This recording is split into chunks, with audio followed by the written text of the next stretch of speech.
Welcome back to our channel, Warriors. We are growing. Continue to subscribe and share. All right. Roll call.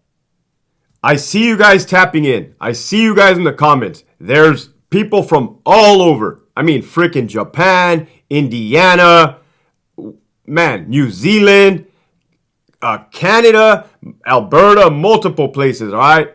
But according to this graph, and I understand population in different places, locally in the United States, still leading. Still Los Angeles, City of Angels. I know it's a huge city, but thank you for supporting and representing.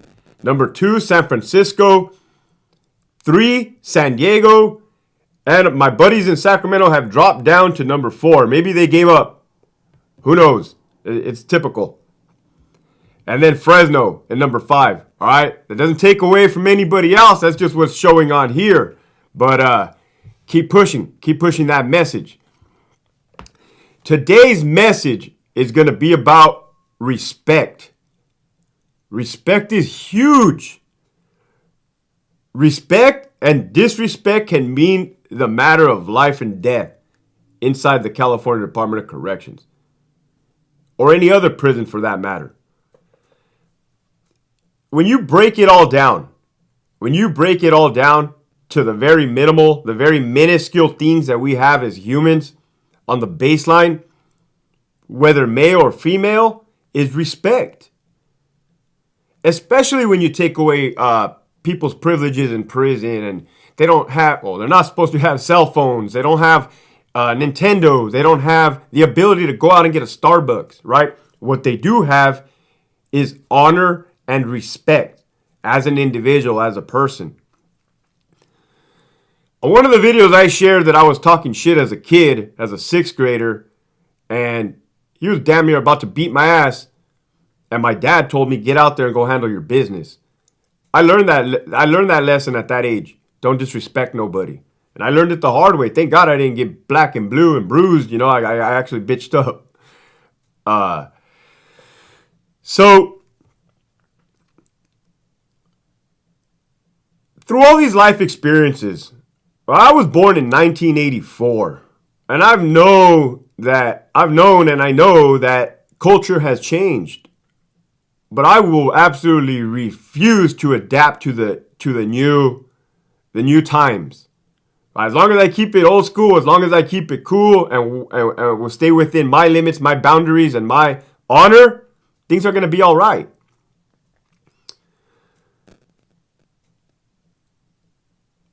A lot of people ask and have been asking, hey, did you ever have the opportunity to talk to the main ones?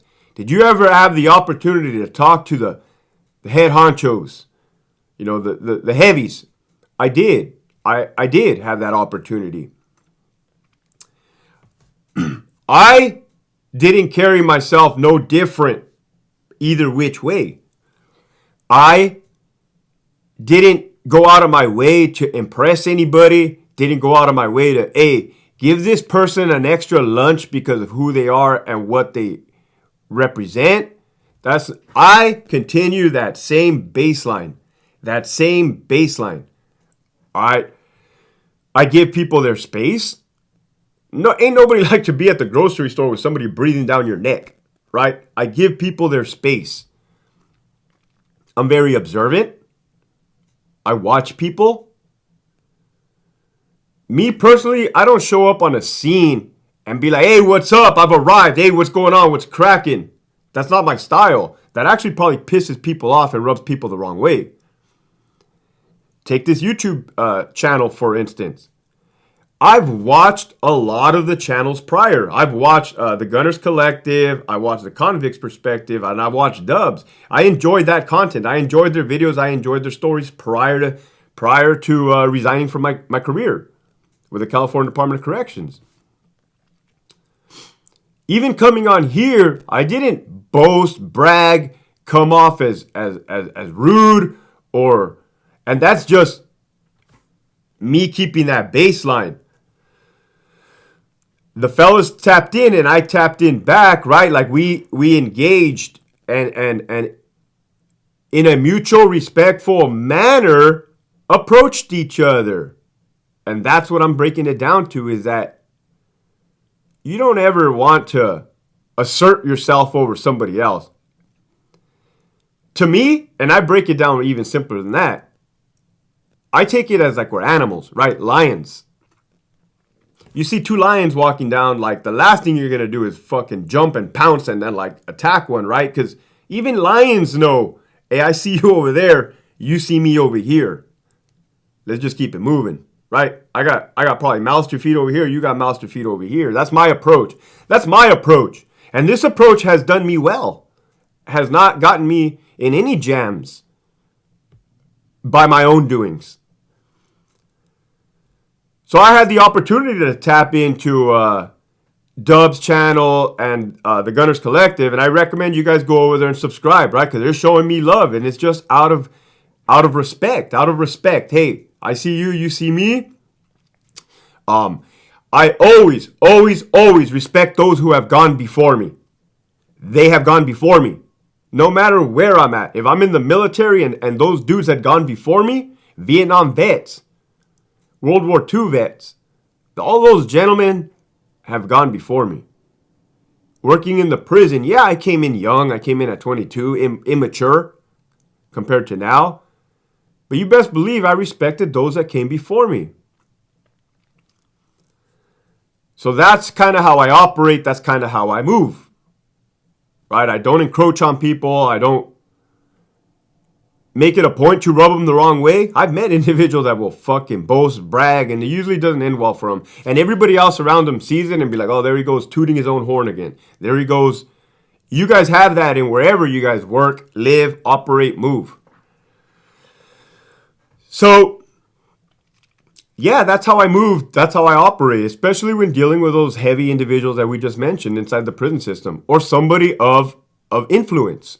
Right? It didn't have to be at that ultimate magnitude because they weren't always out on the main line. In case you guys didn't know, we know who's who and what's what, if you guys were wondering. Like, nothing is a secret. Especially we have access to the files, but even taking the files aspect out of it, we overhear, we see a lot of people congregating on this cell door. We see a messenger going back and forth and relaying messages to certain people. We just see all this stuff. When we do cell searches, then we see soups and all kinds of canteen on the bottom of a cell of the bunk, and it's like, all right, this person is a person of influence.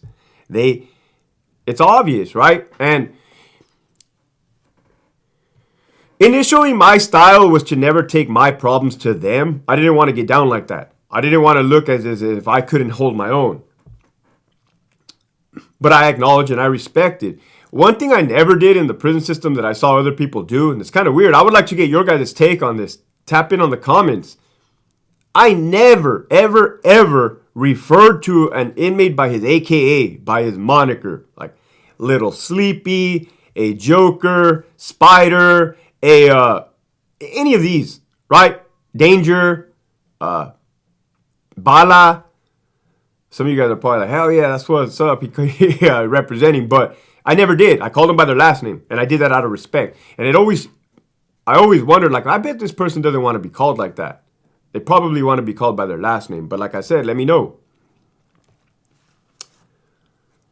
There was times, yeah, for sure, where I had to talk to those influential people as far as, hey, there's a problem. And this problem needs to be addressed with words, communication. And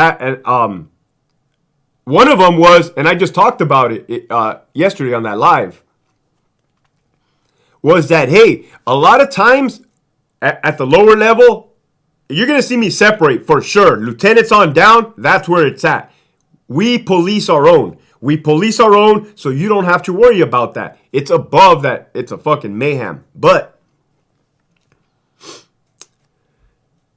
our managers, captains and above, were making our lives so damn miserable, so going out of their way to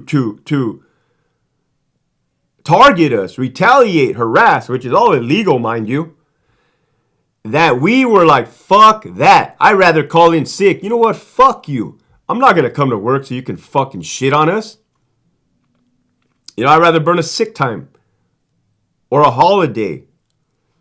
But because of that environment that they put us in, guess what? Now that they're low staffed, now they're understaffed. So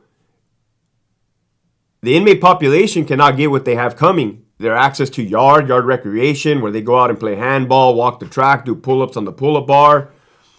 Day room, where they go out, they watch television, they play cards, they iron, they shower. All this is impacted.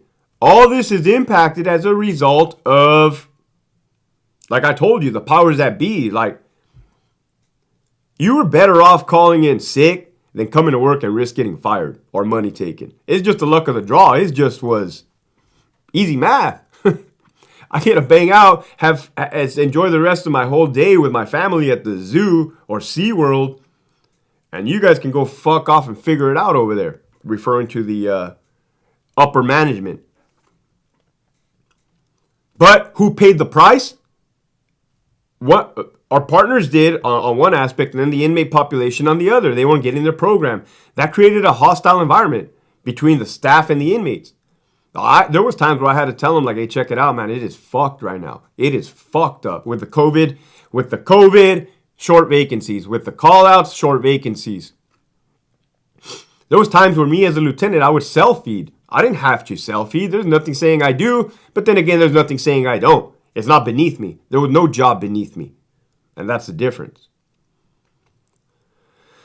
So yeah, respect. Whatever you gathered from that, whatever message you can share, grab these little youngsters, man. Remember we used to grab them back in the old days and give them like little noogies and stuff like that? Hey man, come here, youngster. Let me snatch you up. Whatever side you're on.